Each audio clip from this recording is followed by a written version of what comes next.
Hello, everybody, and welcome to the second special episode. I guess it's not technically the second, but it's the second that wasn't just a failed recording of another episode. The second special episode of Shonen and Chill. This time, no guests. It is just me, Zenrotto, and of course, Oceaniz. Of course. Of course, and hello. And today we're talking about And what? YU HAKUSHO. We both kind of talked about which series we wanted to do for this because when we were brainstorming the idea, and luckily this was both of our first choices somehow independently reached from one another. We didn't discuss it ahead of time. We were both just like, "YU HAKUSHO, oh great, let's do that." Well, I think it's mostly because like we both like it, and it's not like a super like it's not something like One Piece or Naruto, which we also have already discussed and is like super big. Yu Yu Hakusho is like just not mainstream enough to be an interesting topic, but Right. also mainstream enough to be super cool to talk about it. Right. So Right. I assume that's what influenced it. That's fair. I don't know. I thought about it because of a comment that Neo had made on the last episode where we were talking about the fan bases of the big three, and he mentioned that Yu Yu Hakusho's was more or less gone, and that's kind of true. And I got to thinking about it because Yu Yu Hakusho is like a really formative series for a lot of modern stuff. I mean, you got Akutami, who loves Togashi and he likes the art style and everything, and you can feel a lot of Yu Yu Hakusho and a lot of Hunter x Hunter too. In Jujutsu Kaisen, you've got guys like Kishimoto, who just straight up said, "Yeah, Sasuke is just Hiei. I didn't know how to make a cool person, so I just looked at the coolest anime character that I knew, and that was Hiei, and I made Sasuke him."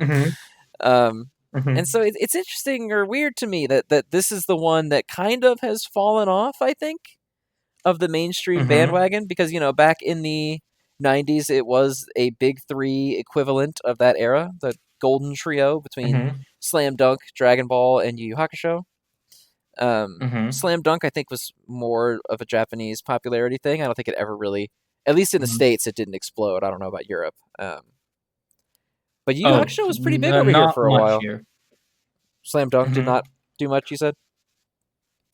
Yeah, no.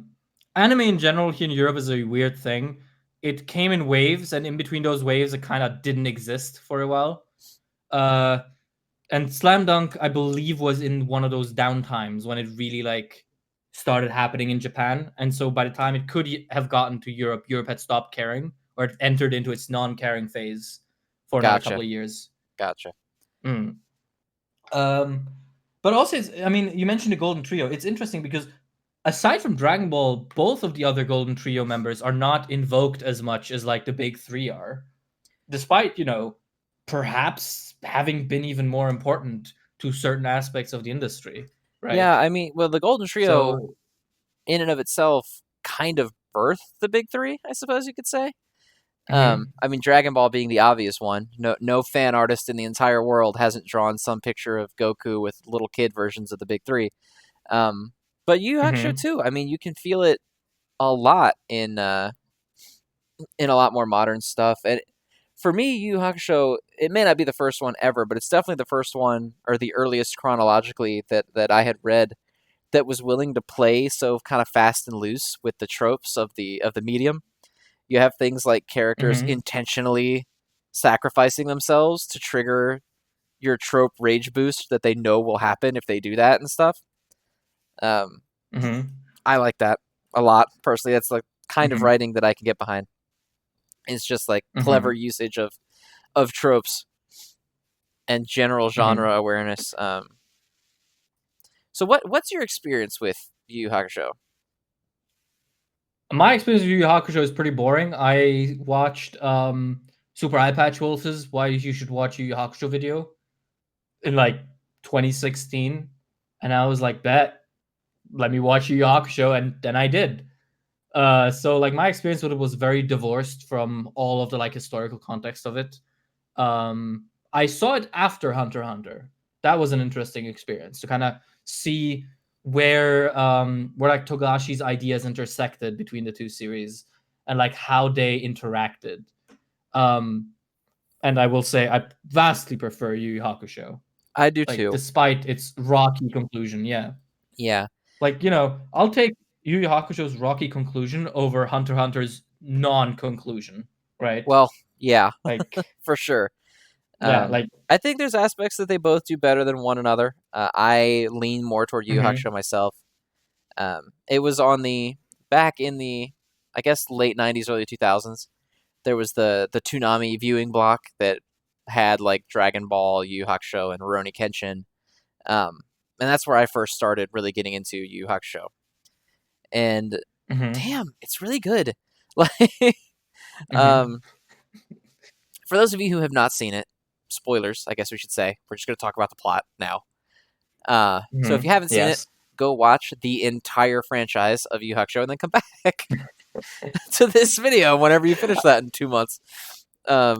It's only 110 episodes. Like, if you've There you watched go. One Piece, you clearly don't care about your time anyway, so just fucking go ahead. There you go.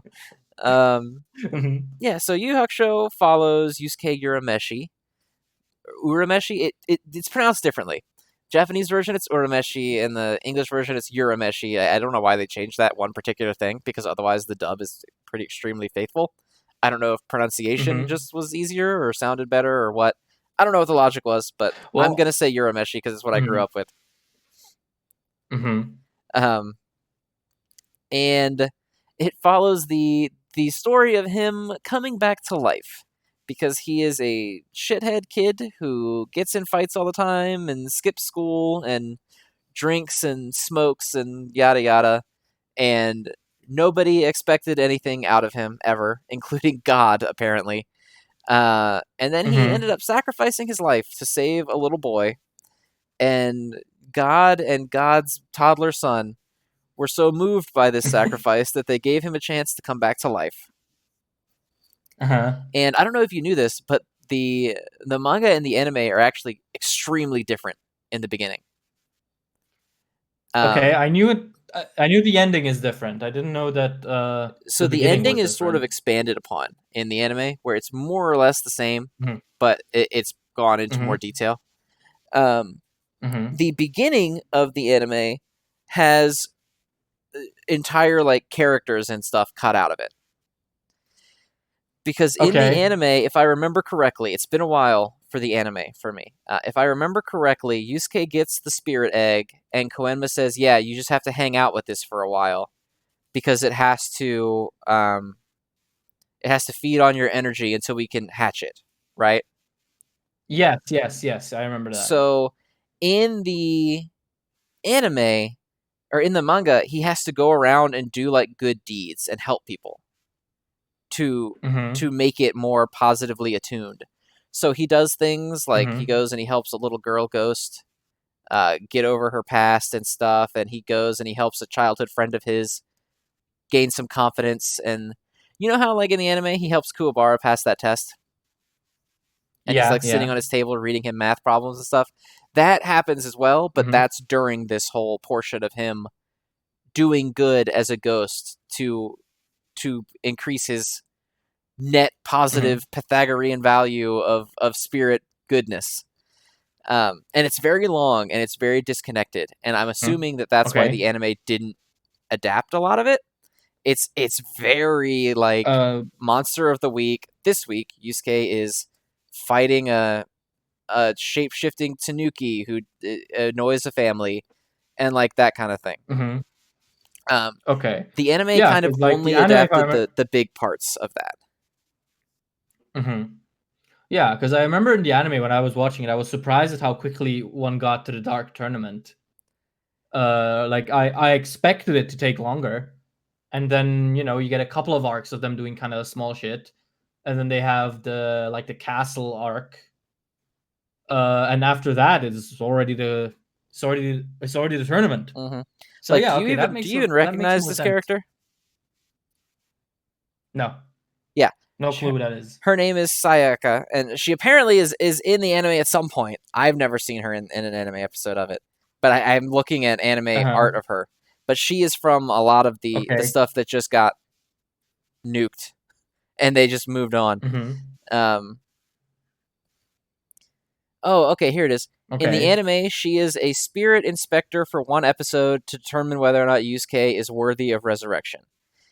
In the manga, she is an angry ghost attempting to steal the soul of her childhood playmate, or I'm sorry, attempting to steal the soul of any child in order to have a playmate ghost to be with because she was neglected and then died because from parental neglect, and Yusuke had to cheer her up basically so she could pass on and be happy.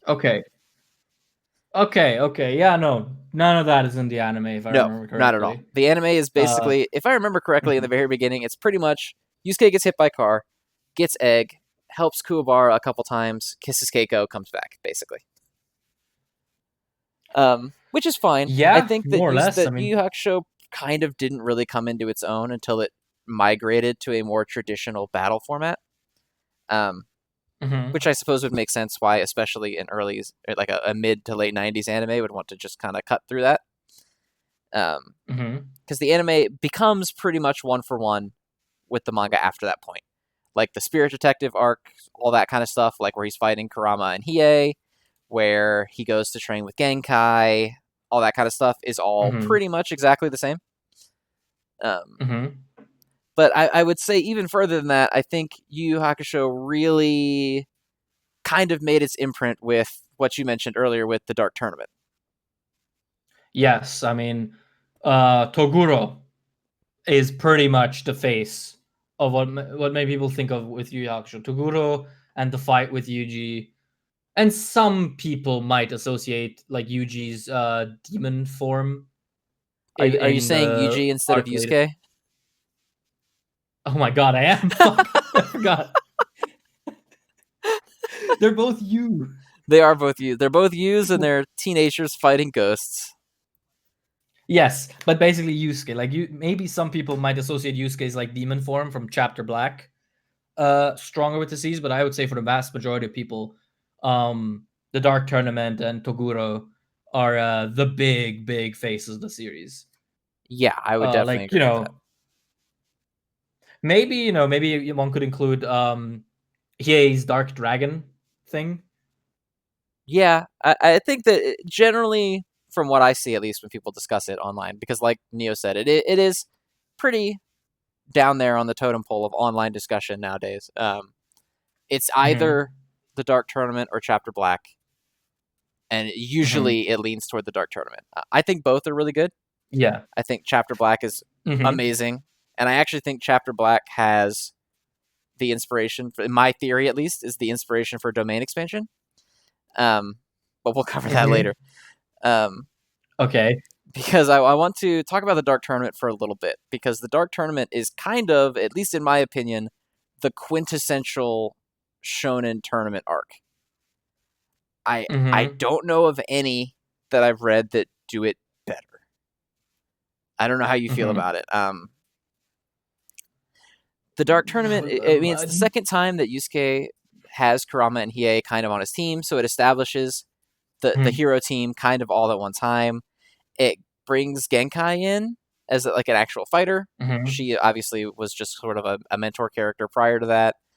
Um, mhm, and it just, everybody gets moments to shine. Everybody gets new powers. Everybody gets just great moments. There's no character in the Dark Tournament that I think is underused or does it, gets a bum rap compared to everybody else. mhm. Yeah, I mean, I agree with all of that. I think I remember really not liking the fact that the Dark Tournament was as long as it was, at least in the anime. And that is just kind of the side effect of me watching it when I'm already an adult and already got used to like faster paced anime and couldn't really stomach the sort of deliberate pacing of like the 90s series as much, because I mean that was normal back then, right? Yeah, I mean, Like all not the whole adapting series quite in as that time much. have that filler gunk that mucks up the work so they well can extend the runtime. Well, it's not just the filler, like explicit filler stuff. It's just the pace, right? Like the actual, showing of scenes tends to be very slow and very sort of, yeah, deliberate in these old shows, and that is hard to stomach if you've already kind of grown out of liking them, right? Right. So when you watch, when if I had watched Yu Yu Hakusho when it came out, off the heels of watching something like Naruto or whatever, although Naruto wasn't out yet, but you know what I mean. Like, if I had watched it when I was like 12, I had been like, oh yeah, of course, this is how anime is supposed to be. But now as an adult, I'm like, oh, we getting anywhere soon? Kind of need to do something else. Right. Yeah, I But get that. but ink on paper, the Dark Tournament is incredibly strong. Like the rivalry it builds between Toguro and You did it Yusuke again. You did it is again. I, I know the rivalry between Yusuke and Toguro is just so fucking good. Like the way it naturally builds towards a confrontation, like the scene where Toguro like confronts Yuji in that parking You did it again. space, and just like Yusuke, the scene where he Somebody in the comments, I need you to go back and count the number of times he says Yuji in this episode. We literally just finished talking about Jujutsu Kaisen in the other episode. I'm sorry. But anyway, the scene where they confront each other in the parking lot or like in the parking building, and Toguro is just like, yeah, you're gonna have to be stronger because I could literally kill you by breathing on you. That is so good. That is so good. Like such a strong setup. Like I remember being kind of bummed that we don't get a lot of substance on Toguro until after he's like been defeated, pretty much. Or like he's passing the gates, and like the god baby and his minions are discussing what his life was like, and only then do you really get most of the substance to him. Like you do get a bit before, if I remember correctly, but it's there where you get like the big dump. And I felt like that was a you bit get a little bit misplayed. of it earlier when he fights and ultimately kills Genkai. You get a little bit where Genkai kind of explains to Yusuke like he couldn't deal with the dark side of being a human, so he threw it all away to become a demon, so he didn't have to feel anymore. And she tells him, don't make the same mistakes that he did. But that's kind of the most that you get up until he's down. Yeah. Yeah, but like, what we do get on him is great. Like his story is really, really touching. And it's interesting because there is the whole meme about Togashi basically just having his game cartridge stolen once in like the 80s, and ever since then he's been writing nothing but humanity bad. And it does very much feel like it, but I do feel like Toguro and like his story is a very like tasteful take on that. Like I feel like he kind of does go overboard in certain later examples, especially in Hunter x Hunter. Yeah, Hunter x Hunter lays it on a little thick. I think Toguro does a good job of being, humanity bad, being human, is it good or bad? But a lot of it stems from are the good aspects of being human worth the negative aspects? It's not as black and white as like, you think ants are monsters, but people are the real monster, like not to shit on that arc because I do like that arc a lot, but like a lot of the, I think Chapter Black leans a little heavy on it too, of like people just fucking suck, but with Toguro and Yusuke specifically, it feels so much more contained than that because it's not the same thing as Togashi writing his big critique of like all the evil that humanity can do. It's just, both of us were people. Toguro didn't think that the suffering aspect of humanity was worth the good aspects, and that meant throwing all of those away. Losing Genkai, losing all of that stuff because she didn't want to come with him. And then you have Yusuke, who's on the other end of it, which is, no matter what you have to go through, you shouldn't give up the stuff that matters the most to you just so that you don't have to be sad in the future.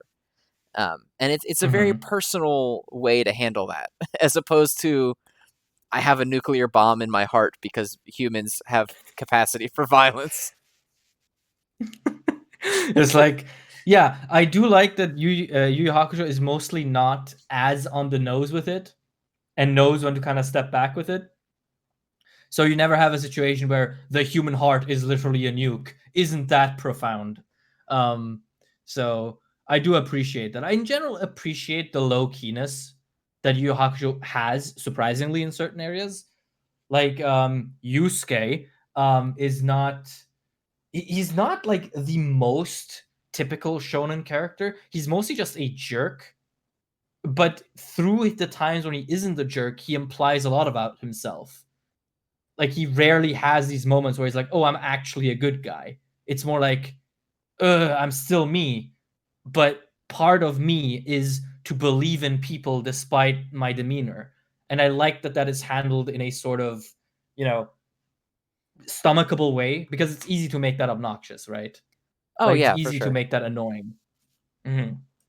So yeah, Yeah, I think that's part of and what makes yeah. Yusuke stand out as a protagonist, at least to me, is that usually when you have the jerk with the heart of gold character, they're usually portrayed as like it's a Hmm. front, or they just need to be Hmm. like defrosted and then they'll be a regular nice guy. And Yusuke's not really like that. Hmm. Him being kind of a boisterous asshole is just who he is. And it doesn't pain Hmm. him to be that way, but he's still a good person and he Hmm. still cares about people and believes in people and sees the best in people, Hmm. whether or not he's being a dick or not, you know? Hmm. Yeah, yeah. Yeah, and it's like I also just like that with him again, you kind of get this feeling that he likes the people he chooses to be around, even if they do bicker and even if he is a loudmouth asshole. You get the feeling that he's, you know, he hangs out with these people, partially by force because, shit's crazy, but also because he actually enjoys their company whenever they're there, right? Like, fucking, he shits on Kuwabara every other sentence, but then when Kuwabara seems to be dying, he like fucking loses it. And it in not like a, oh, I'm so angry I will destroy everything way, but in a, oh my god, I kind of just lost something really dear to me and I kind of need to deal with that now kind of way. And I really appreciate that. Like it manages to be grand and shonen-esque while being kind of down to earth for a lot of the like smaller character moments. Like one thing Yu Yu Hakusho does in a way that I can't wrap my head around how it managed to get me so much. It has the only like long running shonen romance that I'm actually invested in. Him and Keiko are my OTP. Oh I'm yeah, like I love that. That's watching a this great shit. couple. Great anime couple. Yeah, like I'm sitting there like watching these episodes just waiting for my crumbs. I don't do that with most long running shonen, right? Cuz shonen romances fucking stink most of the time. But this one's just like, because it's obvious, right? Like they like each other, they know they like each other, they have very few pretenses. They're just like, now it's not the time, and there are other things going on, and I understand that. And take me with you if you can, but we'll deal with it.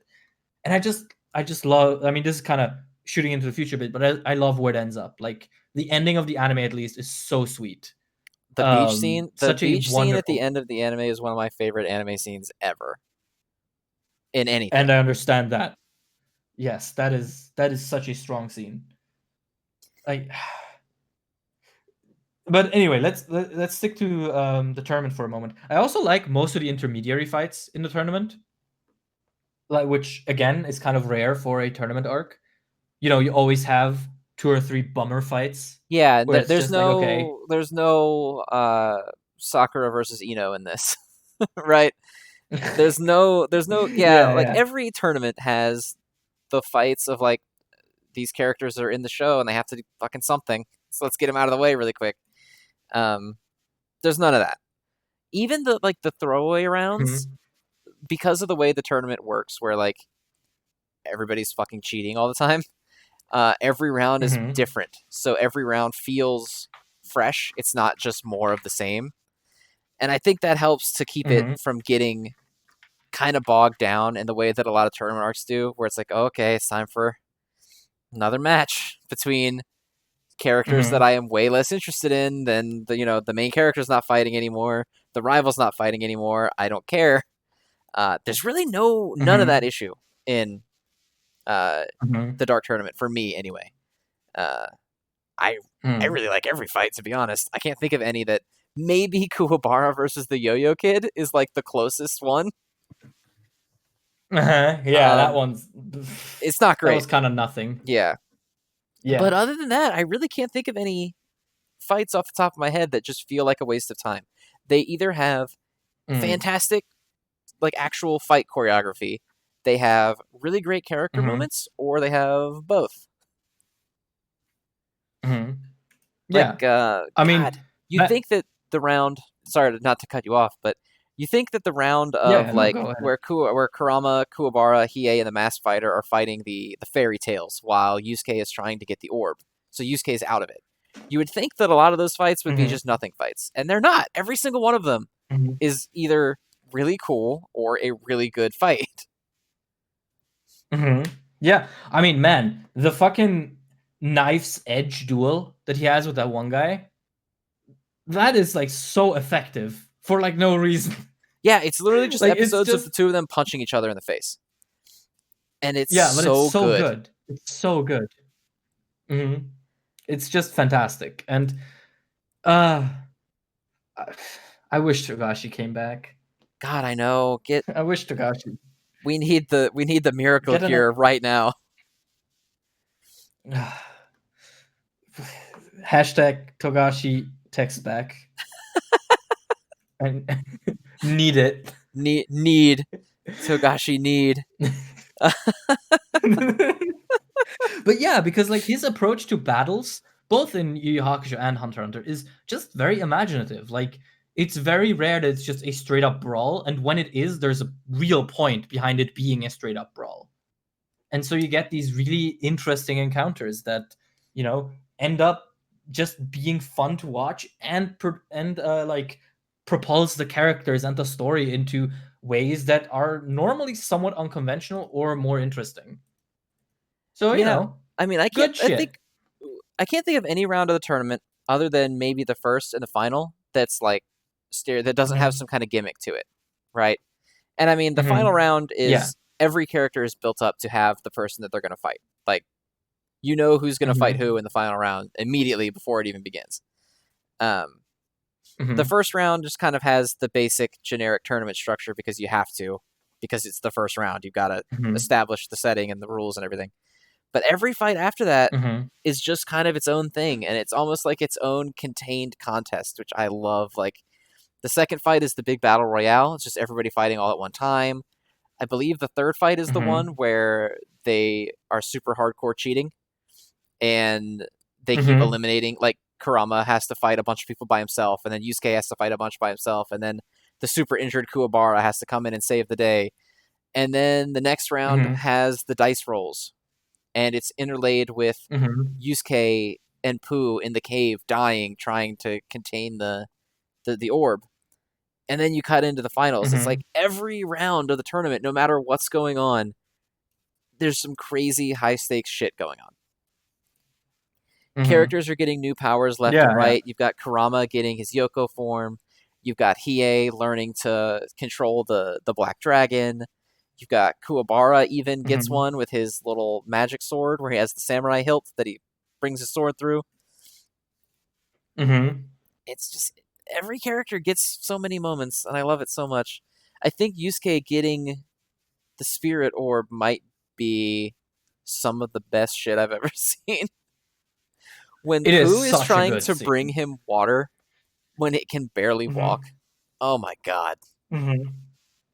So It's so it, it's good, it man. also helps that the dub is so good. Like I know some people call it cheesy, and you mentioned it being faithful earlier, which is a weird way of saying it because the dub kind of rewrites half the story in certain aspects. Like the dialogue is completely different for the better most of the time. Like I tried watching some episodes in the original Japanese, and the subs at least are so tasteless. Like The they're just so Japanese sub dry version and feels very dry. Yeah, there's very little personality yeah, in it. yeah. But Justin Cook's Yusuke is so good, and that cave scene is a fantastic example. Like the way he screams and expresses himself is just perfect. It's just so good. Yeah, I Ah. think that Yu Yu Hakusho thrives off of its cast in a big way. Mm-hmm. And the English voice acting, I think this might be one of the only series where it might be the only series where I prefer the dub over the Japanese version. Mm-hmm. The English voice cast, I mean, it's just the same fuckers that did Dragon Ball Z, but the quality difference is Mm-hmm. unreal. I mean, I'm pretty sure that Mm-hmm. every single Yu Yu Hakusho actor was a Dragon Ball Z character, at least one. Yeah, yeah. I mean, makes sense. I can't think of any that where I know, like Yusuke was Raditz of all people. Hiei Mm-hmm. is obviously Chuck Huber. Kuwabara Yeah. is obviously Chris Sabat, and I believe Kurama was like Mm-hmm. Tien or something weird like that. Mm-hmm. And even the background Yeah, I mean, characters like Chi and Chi and Bulma are the same actress. Like it's the same in-house group, but it's insane what I at least perceive to be the quality difference between the two. mm-hmm. But like, it's the whole thing. Also, like all these actors are still in the industry, and it's really crazy to see like how some of them, how present they were in Yu Yu Hakusho. Like, man, every other like secondary character in Yu Yu Hakusho and in a lot of other shows is just voiced by Sean Schemmel. Like, there's a surprising amount of Gokus in the dub, Yep. which I think is really funny. He just always It's does just that, man. Anything he's in, he's like same with Sabat. They're like 48 of 50 background characters. well, yeah. I mean, with Sabata, it's like, I mean, he more often than not is like the ADR director of most of the dubs he's in. So he just gives himself all the incidental roles. He probably doesn't want to fill with like specific actors because like I mean, I kind of get it. Like, I wouldn't want to hire someone for just a single line of a character that like dies 2 seconds after being introduced. Right. So it kind of makes sense. But yeah, like to get back to the actual content, like just in general, the development that Yusuke goes through in the Dark Tournament and like how he perceives strength and the nature of it and how that bounces off Toguro is just, it's satisfying. It's like, it's a kind of character arc where you're just kind of sitting there and thinking, I can't wait where this goes next. I can't wait what kind of idea Togashi presents to me next. And that's honestly like the perfect feeling to have while watching pretty much anything. So, um, yeah, like that's my verdict pretty much on the Dark Tournament because I have not watched it in years, so like the details are not there all throughout. Although I suppose we could talk about the one thing pretty much everyone dislikes about the The tournament. infamous revival. Like the fact that no one dies in the show most of the time, even Yeah. though episode 1 starts with them dying. Yeah. The only one that really kind of weirds me out is the Genkai one. I feel like that if you're gonna have a death, Genkai was probably the way to go, especially because she only Mm-hmm. does like one other thing for the rest of the show, Mm-hmm. and then doesn't do anything else.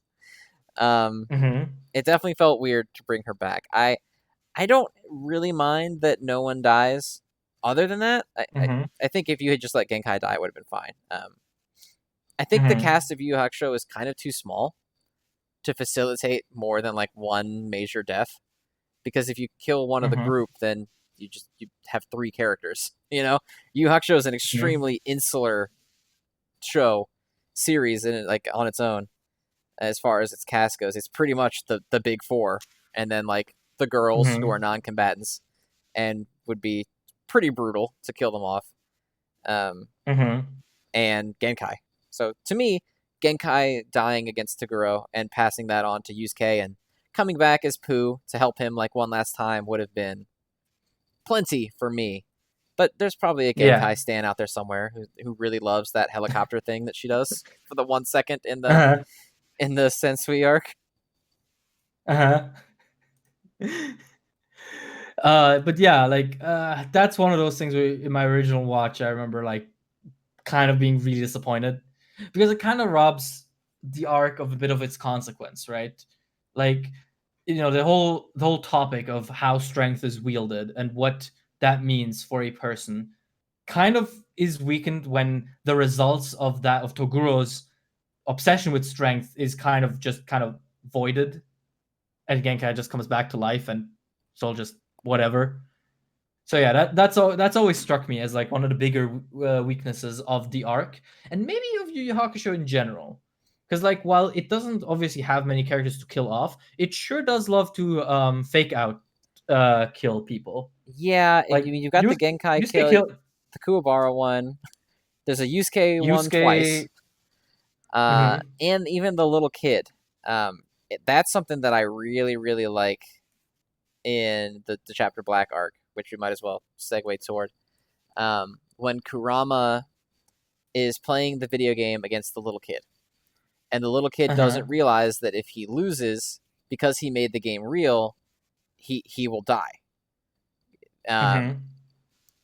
and so Kurama is kind of in this situation where it's, do I kill this little kid in order to save the world, or do I not? And he tries talking to the kid like, is there a way out of this? Can you turn your power off? What can we do? And he just keeps saying no. And so Kurama says, I'm sorry, and he kills the kid. And Mhm. that's some serious shit. I mean, it's objectively Mhm. the right thing to do. You have to not let the world end, but it's still some serious Mhm. shit. Like, that's a little kid. And Kurama takes that with Mhm. him into the next Mhm. fight, and he like obliterates the Toguro brother, and he literally leaves him Mhm. in a tree that's going to torture him forever because he can't die. And Mhm. like, then you just find out later that Koema brought the kid back to life, so you don't have to worry about Kurama having killed a child. Uh-huh. Yeah. Yeah, it's like I don't know how to interpret that, if that is like a decision on Togashi to not, because a lot of manga really get into their series and then feel bad when they make their characters suffer. Like Horikoshi has that, Araki had that. So maybe that is Togashi's example of that, or maybe that was a decision like made by the editorial department, the infamous Shonen Jump board of editors. Perhaps Like. the board of editors did play a role in why the franchise was why he stopped making the series. So it's very Mhm. possible. Yeah. Yeah, I mean, yeah, I mean, Yu Yu Hakusho is maybe as infamous for its for its background shenanigans as it is for its actual content, especially as you come closer to the end, or I suppose I should say at least within the circles, right? Like I doubt your average Joe that watched it on Toonami 10 years ago is like, damn, I really don't like the internal politics of Weekly Shonen Jump. Oh yeah, yeah, no, not at all.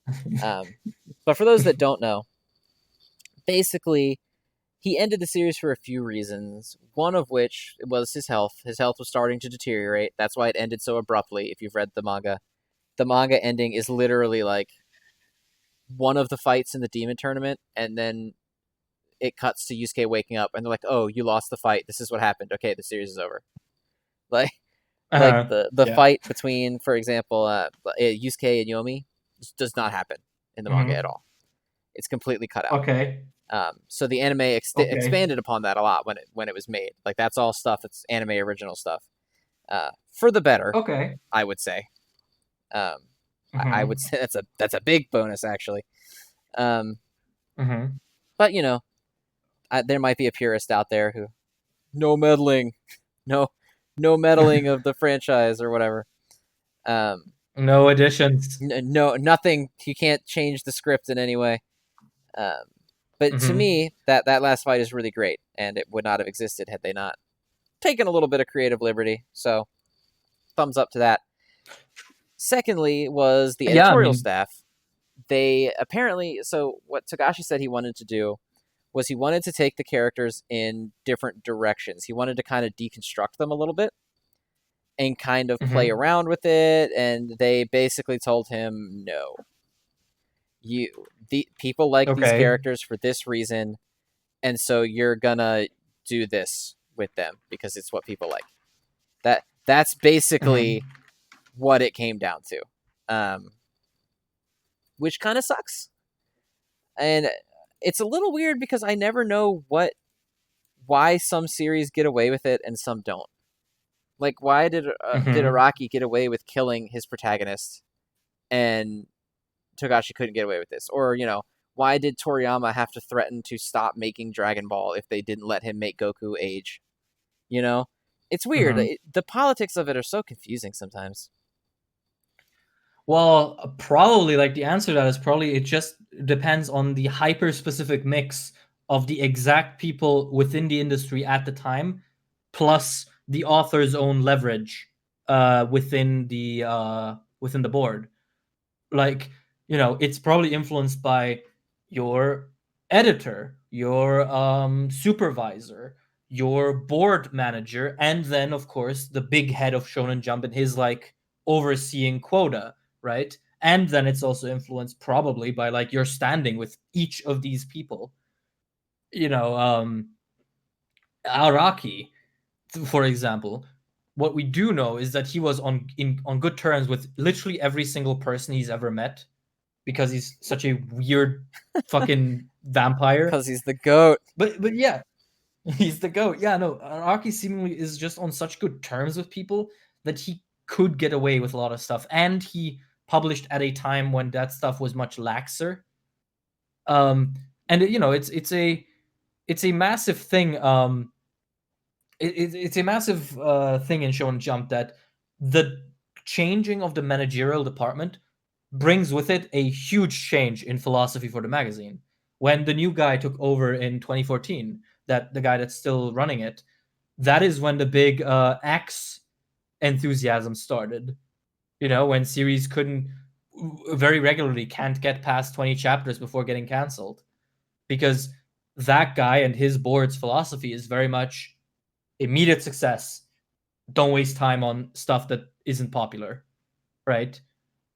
And you can literally chart that. Like before 2014, the amount of series that got immediately canceled is considerably lower, at least to my knowledge. And you can probably see that throughout history, or throughout the history of the magazine.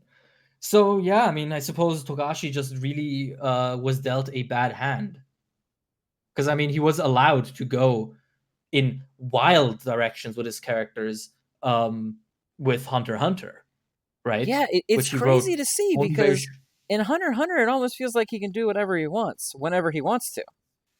I mean, the man makes Mm-hmm, 10 chapters every 10 years and mm-hmm, can just completely rip his characters apart, do whatever he wants with them, deconstruct them. And I mean, I guess the popularity of the franchise certainly helps. Like, Hunter x Hunter coming back mm-hmm, to write 3 chapters after 5 years of hiatus has the whole world like, oh my god, it's here, Um, I'm mm-hmm. sure that has something to do with it, but then you'd think that Yu Yu Hakusho would have had that too. It, it's probably like you said that he just got unlucky with the way that Yu Yu Hakusho was handled. Mm-hmm. Yeah, like uh, it must really just have been that he published Yu Yu Hakusho at a time when that stuff would not fly, and then he started Hunter x Hunter and got really into that. And by the time Hunter x Hunter started getting weird, everything had already changed to a point where he could do it. I mean, this is complete conjecture on my part. Like Yeah, I I mean it's don't all know, speculation, but but yeah, but that's just what I would like immediately think about. It's a fickle thing.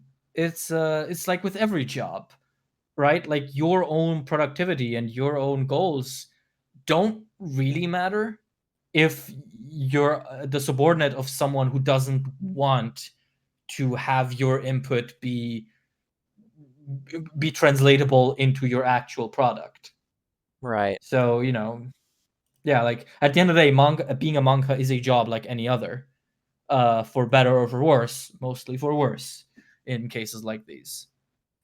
Um, so but I've said in the past episodes, I still think Togashi's choice to return to manga as quickly as he did after his burnout with Yu Yu Hakusho is really bizarre to me. Like the man ends his pretty popular series because of health issues, but then he doesn't adjust his workflow whatsoever and returns to manga. Like what is it, 2-3 years later? I think it's literally like 2 years Like, later. Yeah, yeah, like that's my main thing where I'm like pause whenever I talk about Togashi because like what do I get what do I interpret out of that? Like is this just callousness and recklessness on the guy's behalf? Is it, is it an excusable artist's spirit at the cost of their own health? Is it just a bad plan? Like, where Yeah, do I mean, you like? I What do don't you know do how with much that of it you can information? just chalk up to that he's passionate and he just wants to do Hmm. that. Like that's what he wants to do. Um, Hmm.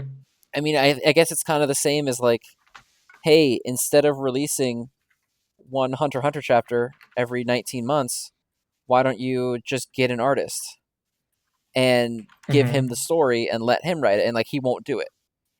Like what Toriyama Hmm. basically does with Super, where he's just like, yeah, this is what's probably going to happen. You go write that shit. Like he doesn't want any of that.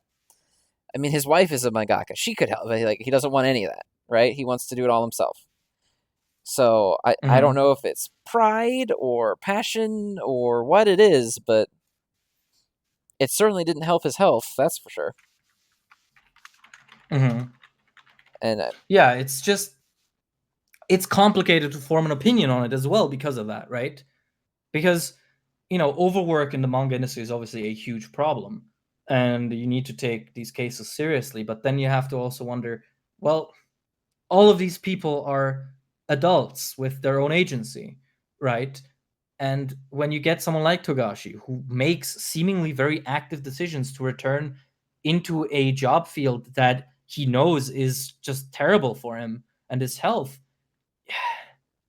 you kind of end up with this weird conundrum because obviously you don't want to victim blame, right? Like, obviously, if he wants to be a mangaka and he wants to live the life like this, that is his choice. And I don't want to sit here and say it's your fault for following your dreams.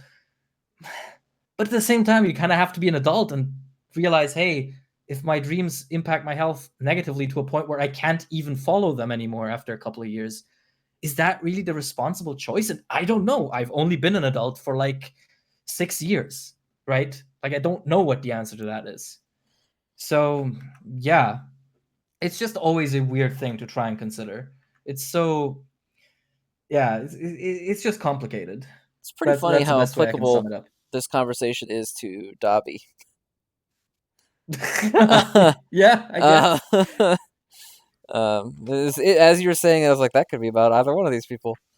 Yeah, Yeah, I mean, I guess. I mean, I guess when you're, at least he has the grace of being able to basically do whatever he wants. Like, Mm-hmm. I mean, I think if Shonen were telling him, no, if you can't get chapters out for WSJ by this date, then we're dropping you or whatever, then he'd probably be long gone. I think at Mm-hmm. least part of it is their willingness to work with him, to let him basically Mm-hmm. just say, I would like to publish a chapter this year, you know, and them Mm-hmm. doing it. Hunter x Hunter has been an ongoing series for, God, like, what, 9, 10 years now? Longer, probably? Hunter Hunter. Hunter Hunter? Was it like Hunter 20, Hunter is like, when was it? Wait, was it let me actually Google that. 2006? Hunter Hunter, when did it start? When did it start? When did it Six, start? 5? I Oh don't my know. god. No, no, no, no. You're not gonna. Oh my god. Jesus. Hunter Hunter's first chapter came out in 98. Good God. I guess I'm thinking of the American Yeah. dates for when Yu Yu Hakusho ceased. I must be Yeah, thinking of the because Western dates. Hunter Hunter's the first chapter came out in 98. And let's see Yu Yu Hakusho when that came out. The first chapter came out in 90. Okay. So yeah, So it's been for for a long comparison, time. the first chapter of One Piece came out in 1997. Mm-hmm. It Yeah. just hit over 1,000 chapters. Hunter x Hunter is at 300 something, right? Mm-hmm. I think. I'm saying it with a I question think mark. I'm so. pretty sure that's correct.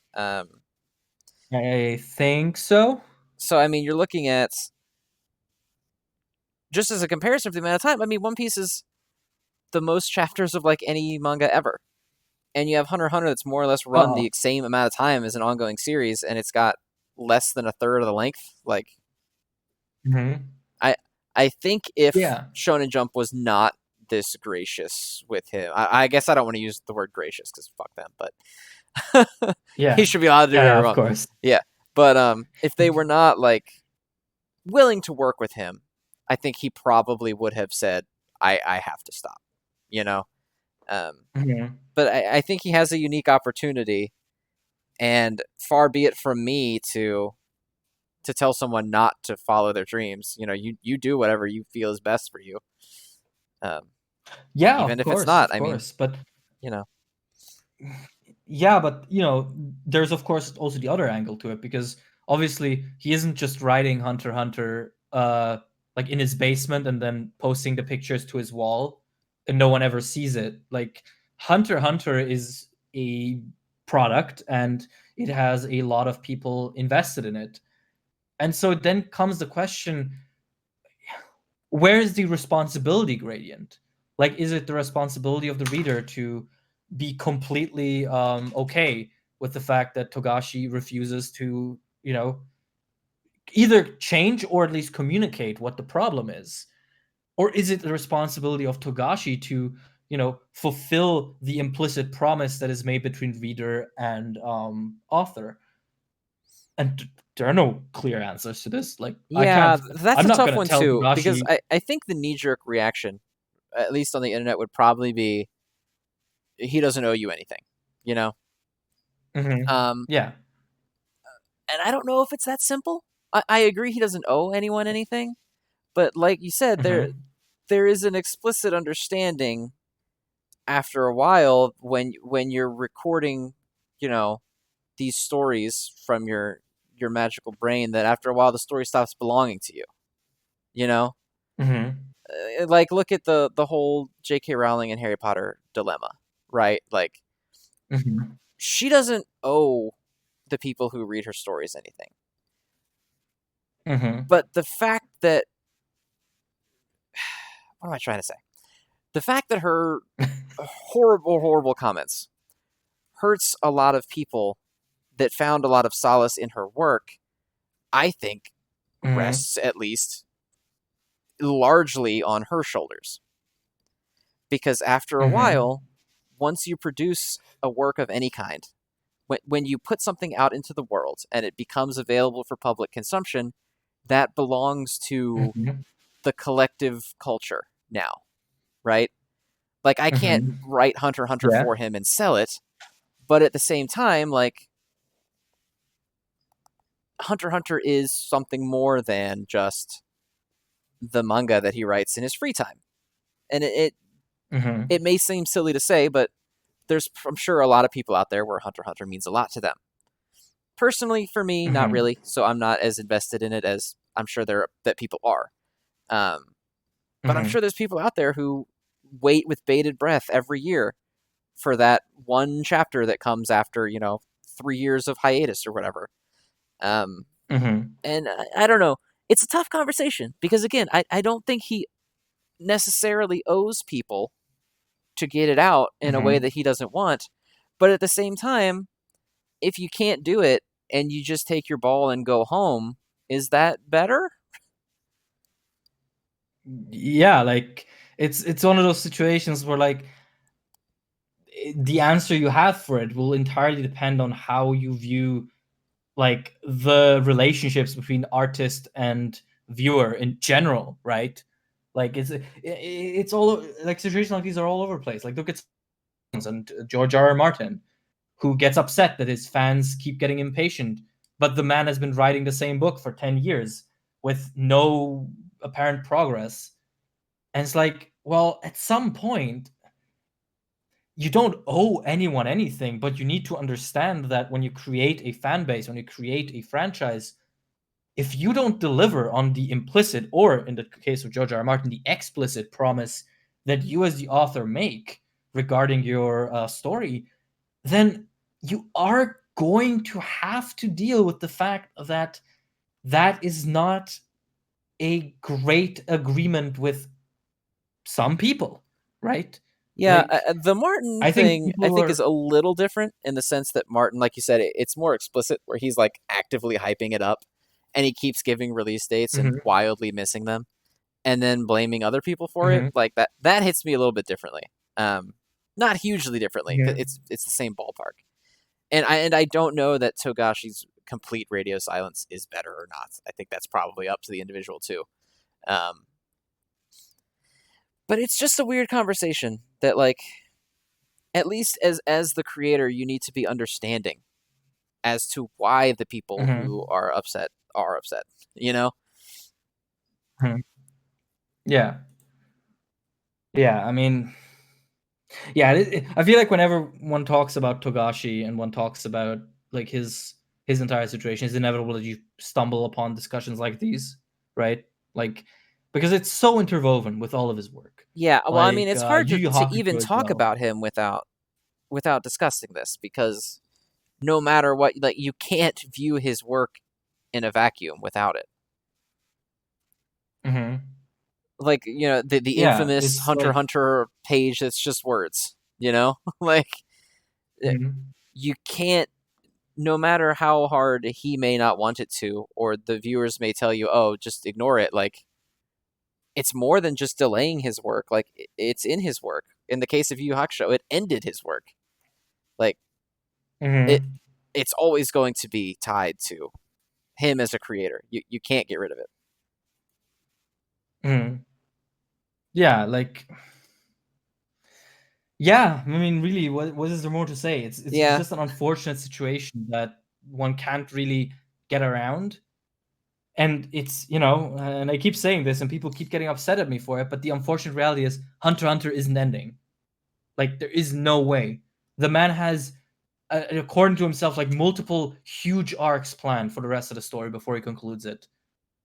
And at the rate he's going, I'd be surprised if he even got very far into the not the black, the dark continent arc. Like they're still in yeah, that stupid whale. yeah. I Like they're mean, still in that stupid whale on the way to like the preparation island, not even the main continent yet. Like where's this going? Like can you reliably expect this story to ever end? I don't think so, and it's really dampened my enjoyment of it because if it has no clear conclusion, and it probably will never have a conclusion at all, is the journey worth that? And to me, kind of not. yeah. I, So I I yeah, think, it's just again, it's a conversation that almost sounds harsh at first. Like, you start talking about it, and Mhm. you're like, "Well, that's outside of his control." But then it's like, so what? You know, he may not. You might think that he doesn't owe the reader anything, but the reader doesn't really owe him anything either. And in a sense, I kind of agree with you. Like, is sitting around and dealing with this, like,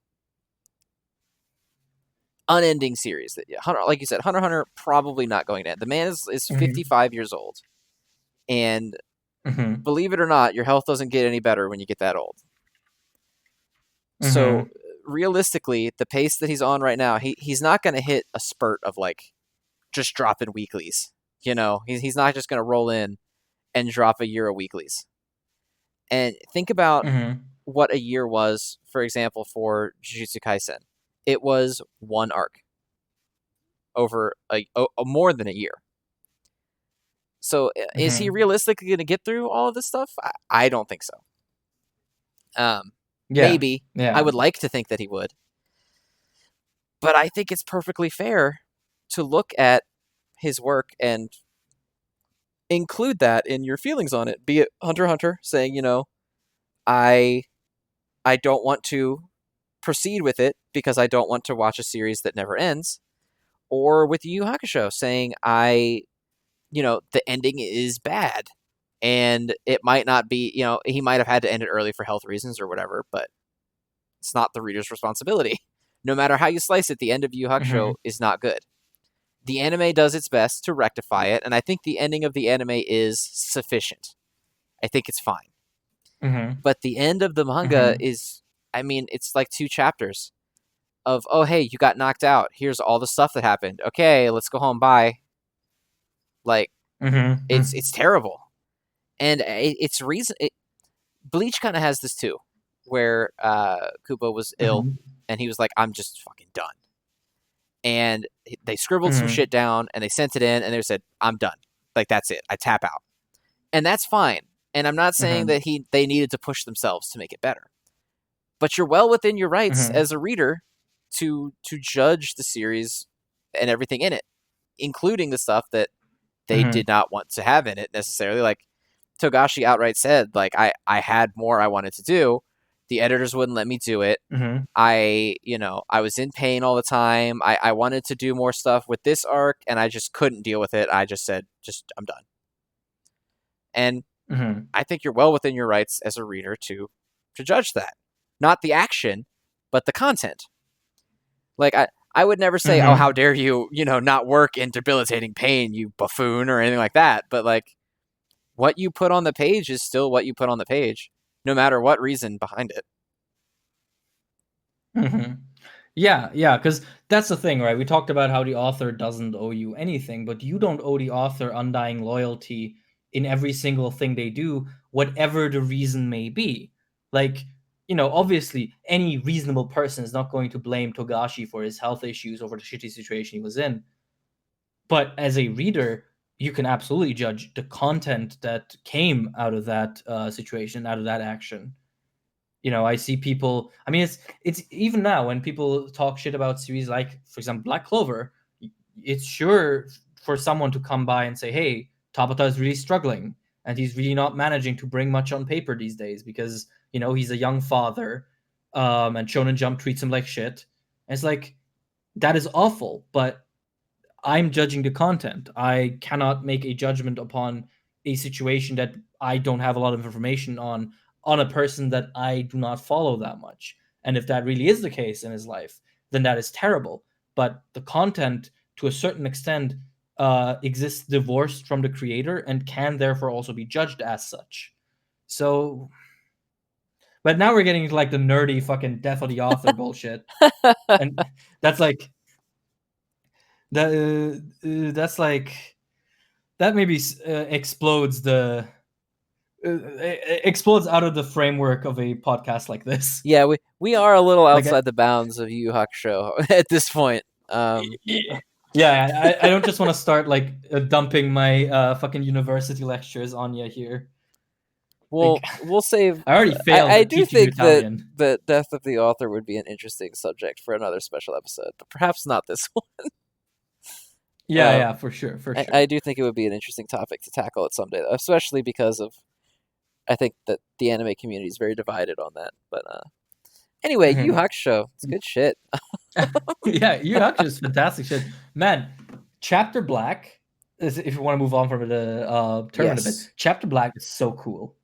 Chapter Black is such an unconventional arc because you notice that a lot of shonen arcs have like 3 or 4 frameworks that they fall in. They're either a tournament, they're either a war, or they are a series of encounters. Chapter Black is kind of like just this weird thing where things are happening, people are meeting, but it's not really a chain of anything. It's just shit's going bad and people have to deal with it. And then they have to like invade what's his name? Shinsui? Is it Shinsui? Sensui? The main bad guy? Sensui, yeah. Sensui's like a little cave or whatever it was. And it's just a weird structure that I really appreciated while watching it. It was just a lot of fun. I will say the human psychics from that arc are at least, from what I can tell, the closest thing to domain expansion. Yes. I see a lot of people say they think that domain expansion came from Bankai, from Bleach. Maybe. I mean, it could certainly have done that. To me, it feels very similar to, in Yu Yu Hakusho, they're called territory, which is a human psychic expands a perimeter, and within that perimeter, their ability takes effect. It's basically domain expansion without the explicit rules. It's a little bit more freeform because it's not as refined of an idea as domain expansion is. Everyone's power in it, just because of the way it's structured, is super unique and cool. Because Yu Yu Hakusho fits in the beginning, especially, it fits very much into that. everybody has ki and they shoot beams, you know? Mm-hmm. Or you have like Kurama is like the closest to an out there power where like, oh, he puts his ki into whips and plants and he makes weapons out of them. Mm-hmm. The psychics with the territories are where the powers, you can feel a little bit of Nen in it too, where the powers really start to get kind of abstract and they move away from just like, Mm-hmm. this lets me shoot a bigger beam. I can now shoot multiple finger bams at one time. You have people like the sniper, whose territory allows him to mark people's bodies with a target, and then whatever he shoots will pursue that target in order to land a bullseye on it. Mm-hmm. You have the king, Mm-hmm. like the kid, the king of games or whatever the hell his name. It's not his name, but it's something like game master. That's what it is. Where he Oh yeah, yeah. his territory is he whatever video game he turns on becomes real, and people have to play it to Mm-hmm. get through. You have people like Mm-hmm. the shadow guy, where if you're in his domain and he steps on your shadow, he can hold you in place. You can't move. And Mm-hmm. all the powers like that's something that wasn't in the series really before that. Every kind of technique before Mm-hmm. that was usually some spirit energy based shenanigans. And it moves back to Mm-hmm. that after Chapter Black ends. Even in Chapter Black, it kind of skirts back to that. Once they get to Sensui, it's pretty much like it's time to glow and beat the shit out of each other again, which is fine. I don't have any Yeah. real problem with the generic shonen battle style, but it was cool to me to see him shift to these creative, weird, funky powers that were super abstract in comparison to what he had used before. It made all the fights Mm-hmm. really fun for that arc because I think he kind of recognized that he had this dilemma where, okay, they just stomped this big bad demon monster. How Mm-hmm. do I introduce someone that can threaten them without it becoming a Dragon Ball situation of, well, here's Frieza. Oh, you got him. Mm-hmm. Here's the androids that are now stronger than Frieza. So, especially for an anime that was that young, like back when Mm-hmm. tropes were still like, let's just do them all, Mm-hmm. Um, Yeah, yeah. yeah, I like seeing him go to like, our heroes are objectively stronger than the people that they're fighting, but it's the abstract, weird nature of their powers that makes this a contest now. It's no longer just Mm-hmm. my key pool is bigger than yours and I made your scouter blow up so I can beat you up. It's, yeah, Mm-hmm. I am stronger than him, but I still can't bypass the rules of his power. I thought that was super cool, at least as a kid. I think Yeah. all the territories are Yeah. cool. I think there is something inherently satisfying when the main cast is among the strongest people in the series, but then you have villains that aren't stronger numerically, but then use, the technicalities of the powers to circumvent that power difference, right? And that's kind of what happens in Chapter Black. And I've realized I really appreciate that. Like, we just need to move on from linear power progression in shonen already.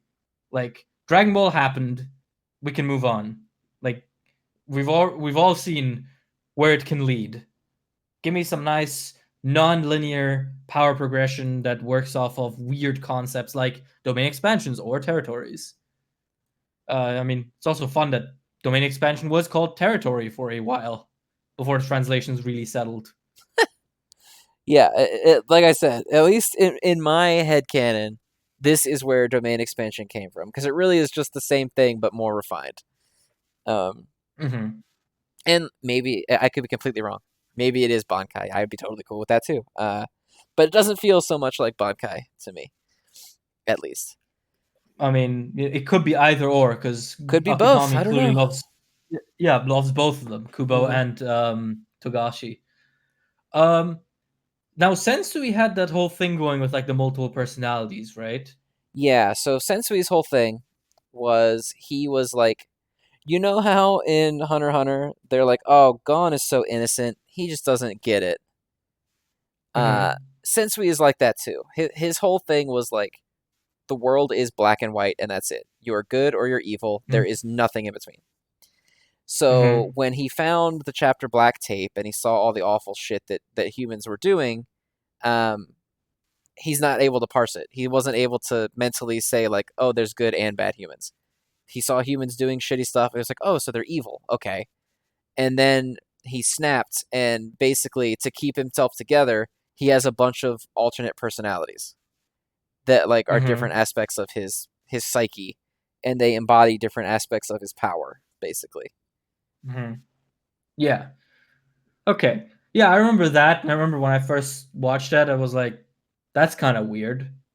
Because obviously it's been a while, but the way I remembered it kind of comes very out of the blue.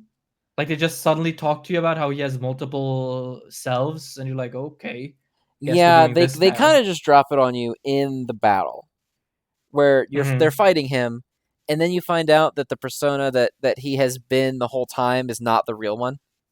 It's one of his other Mm-hmm. ones, is the one that he's been the entire time. And then Mm-hmm. you find out he has this special kind of energy that no one else has, because normally it takes you a certain amount of like years of training to get it, but he was able to Mm-hmm. divide that like amount of time up by his personalities somehow. Mm-hmm. And so he has Okay. it. It was strange. Um, Mm-hmm. Sensui, I really like Chapter Black. I'm really torn on Sensui. Um, I think that he's certainly not my favorite antagonist from that arc.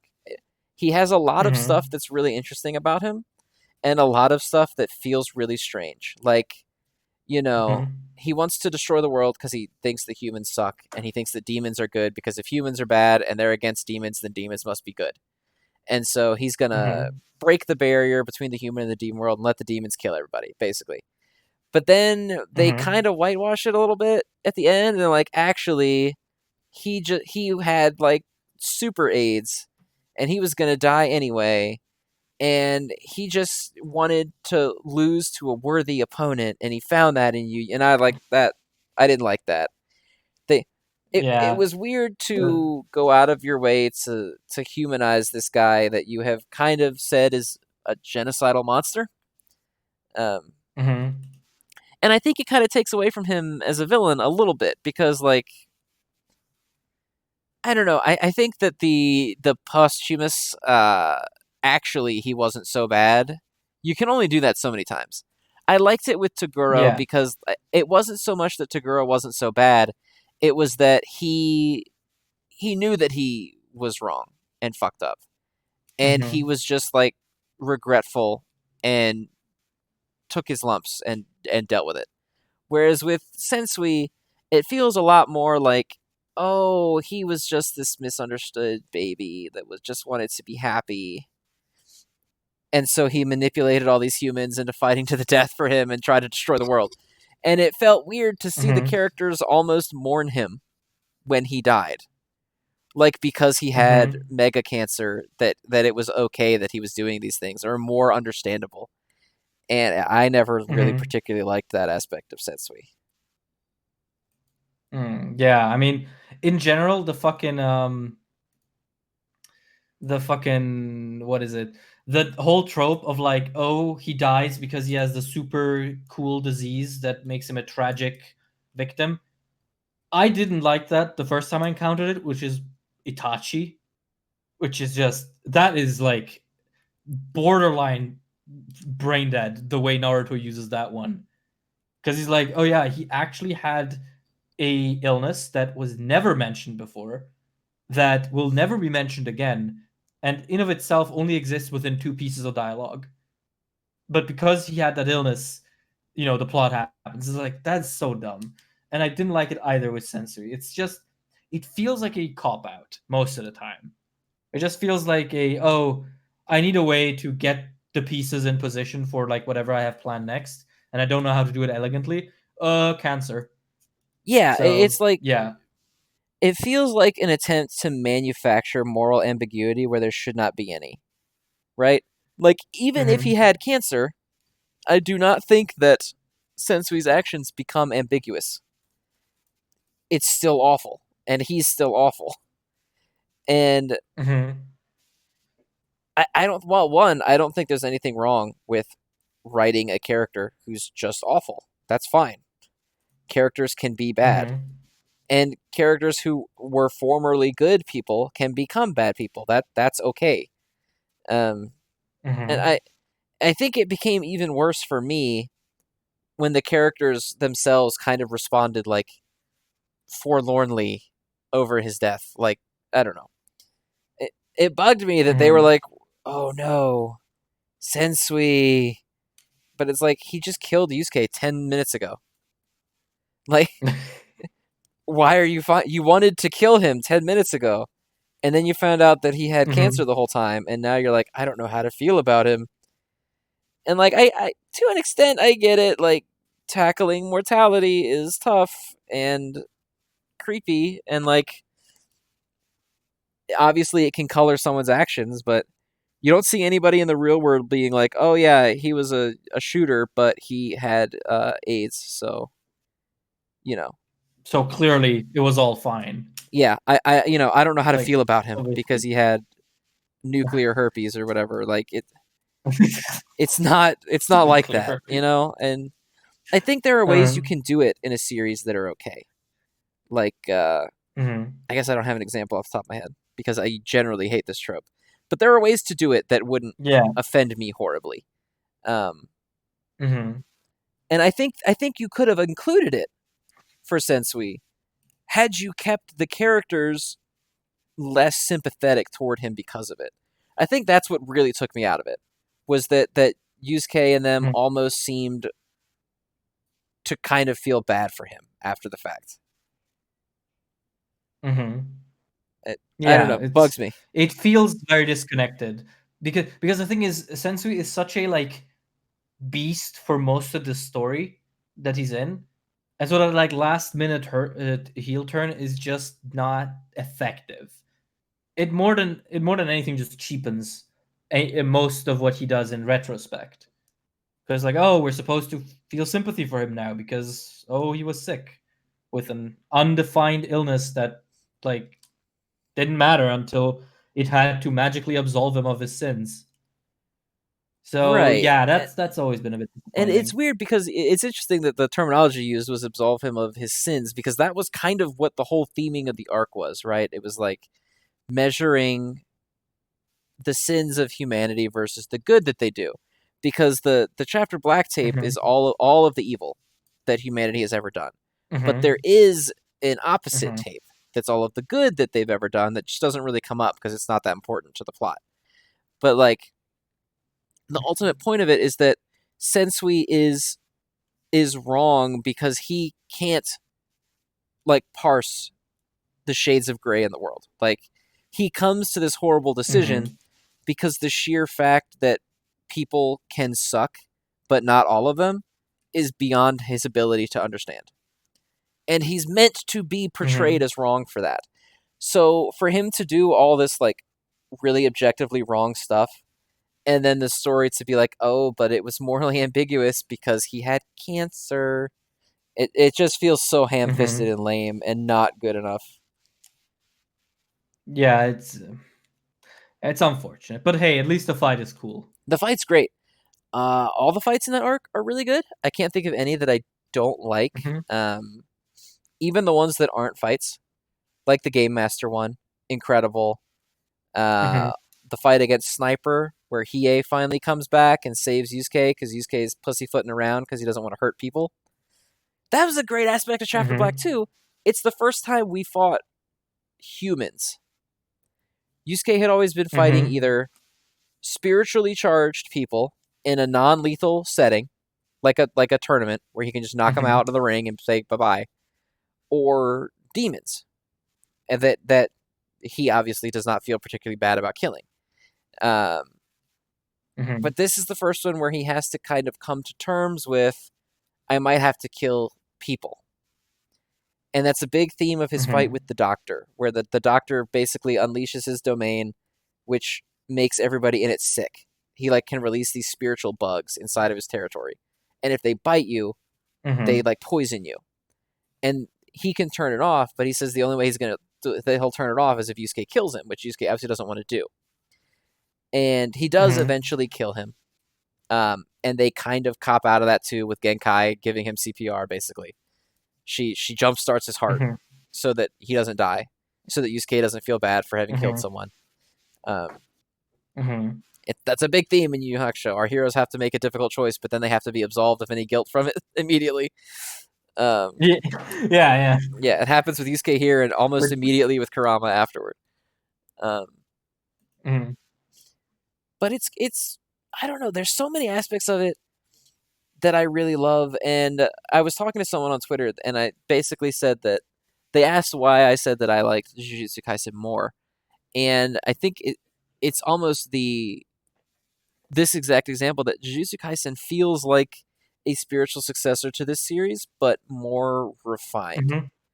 like more polished in a Okay. lot of these areas. Mhm. I think I can co-sign that because, like, I think a big thing that differentiates Jujutsu Kaisen from Yu Yu Hakusho is that Yu Yu Hakusho was most of the time concerned with following a shonen formula, even if it managed to break the mold occasionally. It was mostly concerned with giving you a story about a loudmouth kid and his friends beating the shit out of evil people. The context did often deepen it, but that was fundamentally what it was about. And as you mentioned, a big part of that was as well that our loudmouth kids couldn't really become much else. Like they could go through character developments, but they couldn't just diametrically turn away from their initial positions. Yusuke couldn't really become someone who had to deal with the mortality of others because if you commit to that beyond a couple of character moments, you're gonna have to start committing to some pretty heavy shit. Um, and whether by choice or by pressure from the editorial department, Togashi did not do that. The Jujutsu Kaisen feels like it would, and it will, probably. Like, I mean, it has already. Fucking the topic of what murdering people does to you is something that was evoked back in the Junpei arc, right? And there are no do-overs. Junpei just fucking dies, and Yusuke later in the not Yusuke, Yuji. God damn it! I can't believe the shit. At least he did it both ways, to be fair. Yeah, yeah. Yuji then later, of course, kills sort of a human being in Isso in the death painting arc, and so you do get that topic with a bit more committance in Jujutsu Kaisen. Whereas in Yu Yu Hakusho, it feels like a lot of the time, whenever they turn away from the typical shonen structure where you just go through the motions and things happen, whenever they try to move away from it, they quickly veer back for whatever reason one wants to interpret into that. So yeah, I definitely do agree that Jujutsu Kaisen does feel more refined in that aspect. It seems to have a stronger vision of where it wants to be in terms of tone and topic.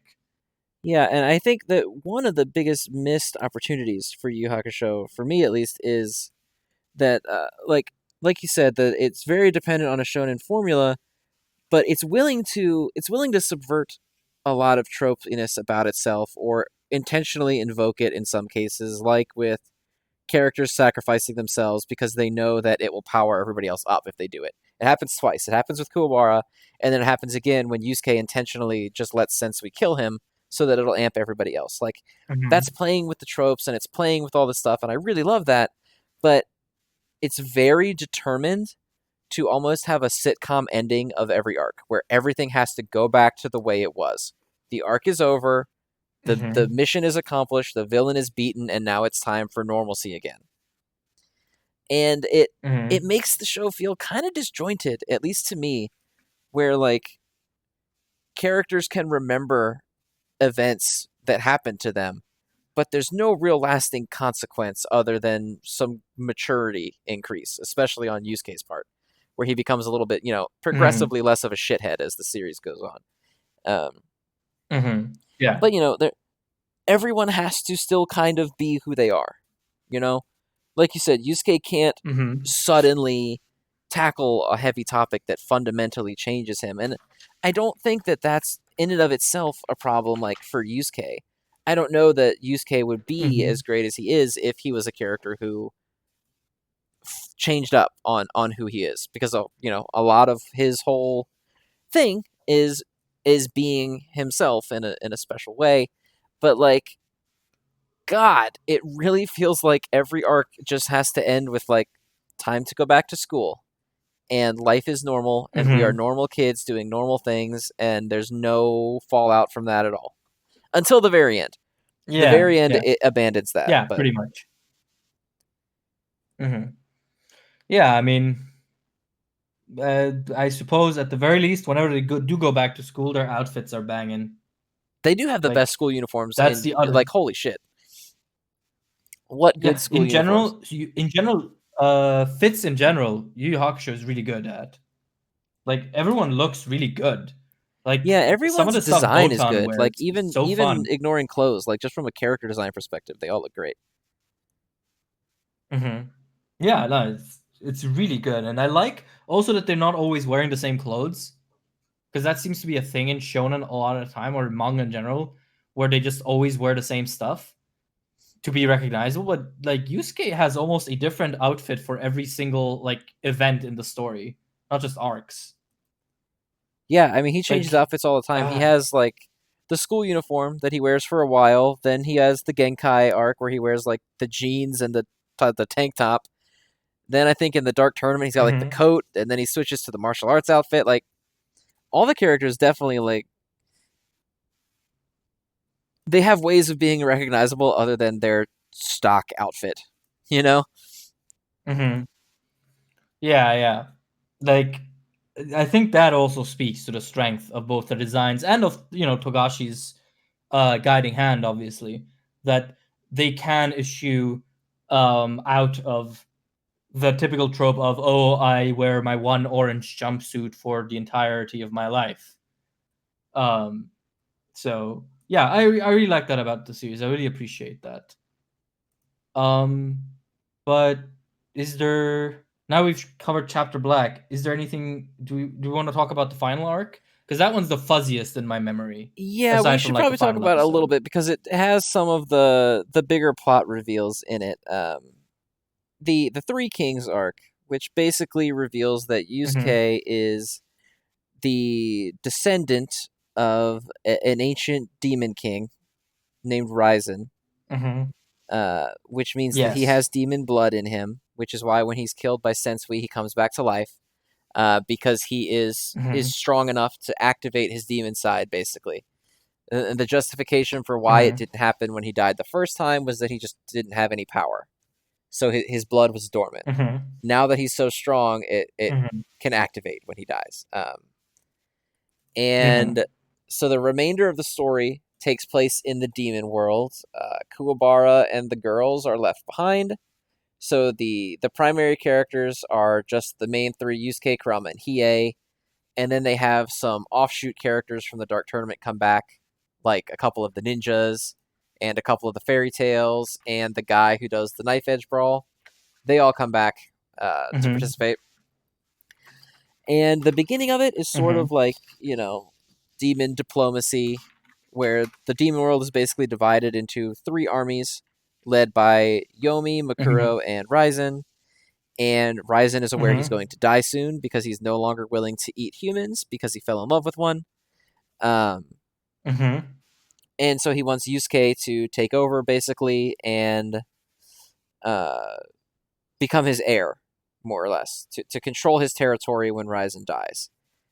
So they train him up, etc. Mm-hmm. And then Ryzen does end up finally dying. And so Yusuke, in true brash shithead fashion, goes to the other kingdoms and is just like, yeah, we're going to have a giant tournament, and whoever wins the tournament is just the fucking king. Let's do it. Uh, Yes, yes, I remember that. yeah. And so it becomes like a presidency almost, where like you become the king for a certain amount of years, and then you have to have another tournament to determine who the next king is going to be. They all agree to this, Mm-hmm. and they have a giant brawl and everything. And, it tackles a lot of interesting stuff on a character level, especially between Hiei Mm-hmm. and Makuro. I think they have a really interesting dynamic and a great story between the two of them. Makuro, Jesus, I don't know if you remember too much about her. Um, Holy shit, her story is dark. She's like a slave, right? Or She something like that. is a sex slave who douses half of Uh-huh. her body in acid so that she will become physically unappealing, so that people will stop assaulting her. Oh. Um, Mm-hmm. and it works. They throw her out basically, and then she eventually becomes supremely powerful because her strength is tied to her hatred, basically. So the more she Mm-hmm. hates the world, the more powerful she becomes. Um, Hence, Yeah, she right. becomes quite strong, as one can imagine. Then you have the other Mm-hmm. king, who is Yomi, who is a former associate of Kurama. Uh, Kurama has him, tries to have him executed. The guy fails, and just blinds him. And Yomi kind of figures it out, but he forgives him because he wants Kurama on his team, and he's stronger than Kurama now, so he doesn't like fear him anymore or whatever. Uh, Mm-hmm. and then you have Yusuke as the other king. The like past stuff with Kurama and Yomi doesn't really do too much for me. It's never really expanded Mm-hmm. upon too much. Um, Yomi gets a lot of characterization on his own, like he has his son character that he and everything.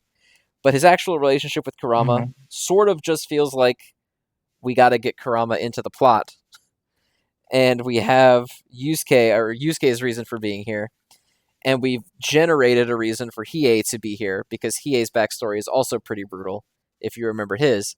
Mm-hmm. Um, so they kind of bond over that together in their own like twisted, fucked up way. Like I think when they become more or less an official couple, Hiei's gift to her is he captures her former master and puts him in one of those Mm-hmm. plants that Kurama puts Elder Toguro in so that she can Mm-hmm. just torture him forever whenever she wants to let off Oh, steam. right. Yeah. Yeah. Um, Kurama, on the other hand, feels kind of shoehorned in. I mean, you have some sweet stuff in there where um, he basically determines that he's not particularly interested in regaining his demon side, and he just wants to go and live with his family, Mm-hmm. which is sweet.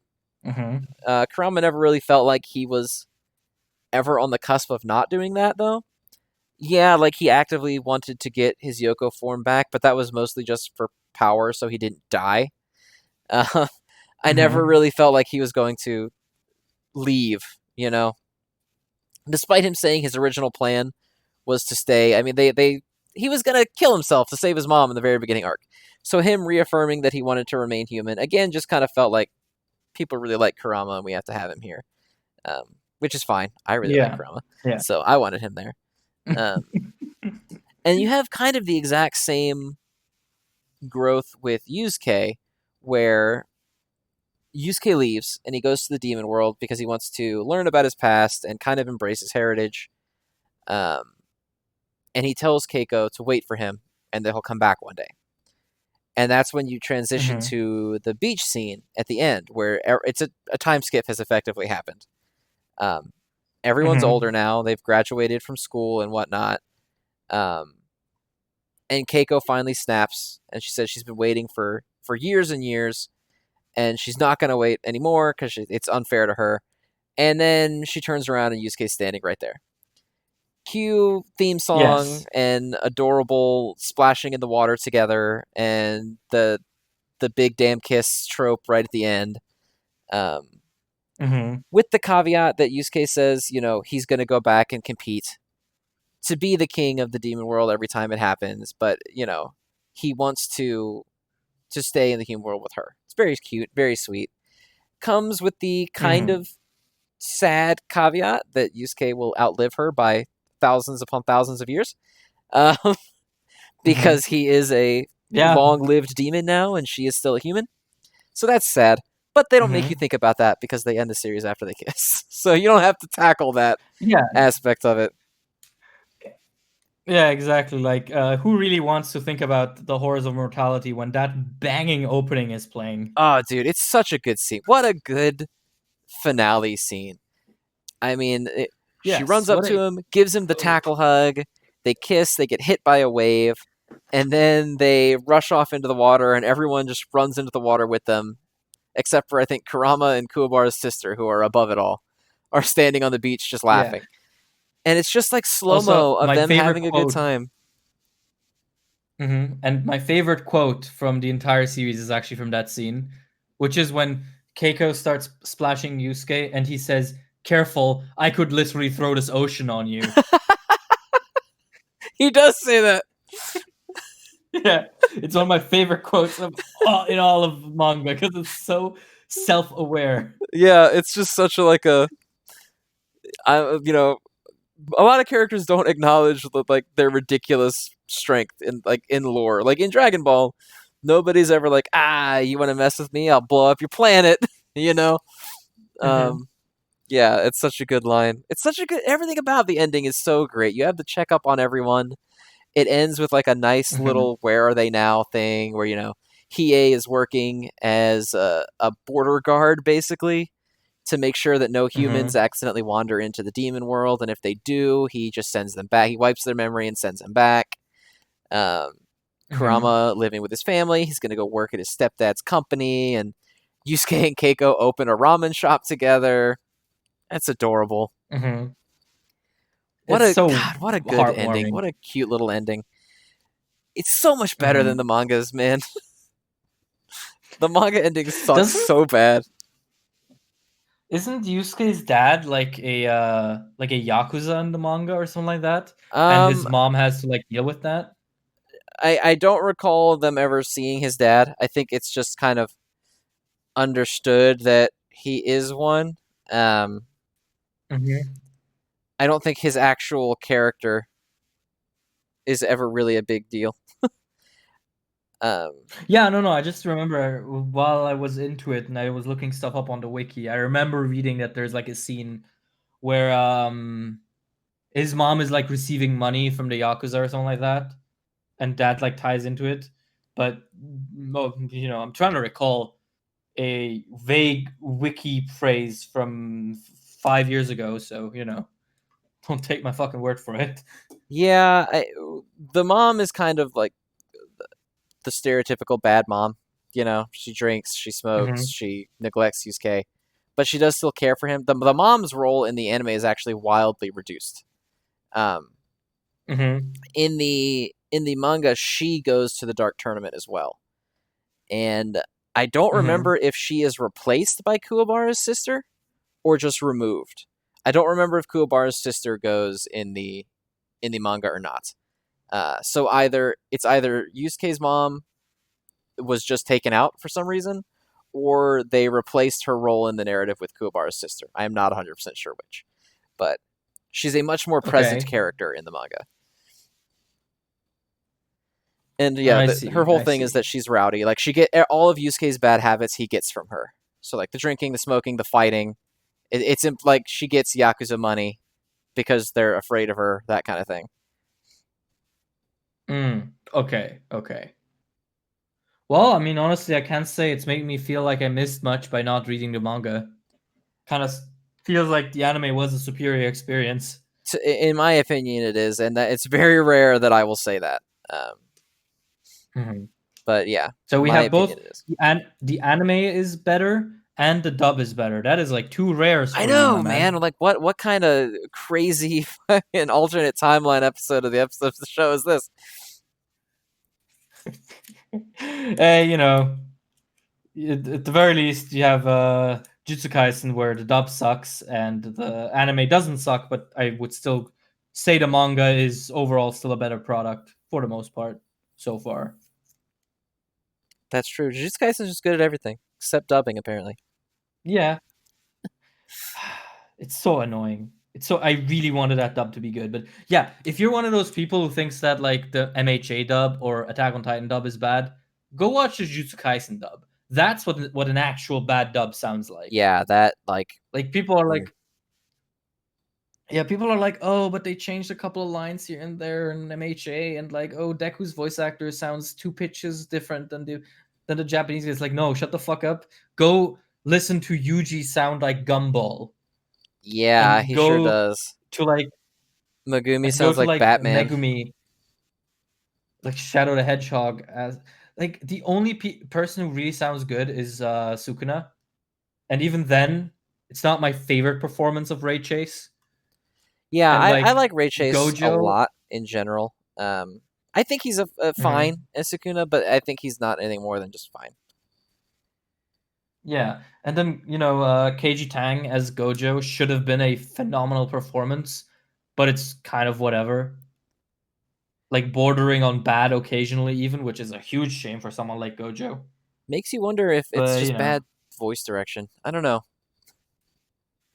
I think that's the thing. I think the direction is probably not super good. Like because you can tell these are all talented voice actors. Like Megumi is voiced by Robbie Draymond, who's also a fantastic voice talent. Mm-hmm. Like bad dubs are almost never the fault of the actors because these people have experience, they have range, they have the know-how. It's mostly a matter of organization, it's a matter of direction, and it's a matter of circumstance because obviously COVID is a thing, and that certainly don't help. It's a miracle that dubs like the new Attack on Titan dub and the latter half of the season 4 dub for MHA sounded as good as it did, despite the fact that everything was recorded from home and direction was done via Zoom. So it's also the sad reality of just the time we're in, right? Like everything is touched by this stupid thing. Yeah, the world on hold, as it were. Yeah. Oh well. Anyway, is there anything else on Yu Yu Hakusho we want to chat about, No, or? no. I think we kind of got it all. It was a bit of a rambly episode. We touched on a lot of things, but I think it was a solid performance, friendo. Yeah, I think when we say that something is a topic, that is a very loose word, and most of the time it just means it's an entry point and an excuse. Pretty much, yeah. Would you really think Yeah, we were going to and then talk we just for go an off. hour and 42 minutes on just Yu Yu Hakusho? Hey man, we managed to not turn it into an anti-capitalist think piece. We could have gone there when we were At least talking about once. Togashi having to kill himself to write, but now is not a good time Also, to get by the into it. way, An hour and 40 minutes in. I've been meaning to tell you something that I forgot to tell you during the real episode, so the people are just gonna have to hear this in the extra episode. So, remember how we freaked out about Genist the other week? Yes. The best Genist award is a real thing. I saw that comment. I saw the guy who said the best Genus World the award really exists. Yeah, because I literally saw today that someone tweeted it at Neo as well, and Neo lost his fucking mind about it. It's a real thing That is that is like held by astonishing. The Japan Gene Association exists and holds it every year. Oh my god, the Japan Gene Association. I love that. But I feel like we need to outsource this to next week because otherwise I'll be here until 4 in the morning. That's true. That's true. Okay. Well, thank you everybody for tuning in. I hope you enjoyed. We'll definitely be doing some more of these special episodes, probably once a month-ish, I would say. So if you have any suggestions for the next one, a series you want to see us talk about, if it's one that we've seen, we will do that. All right. Take care, everybody. Bye.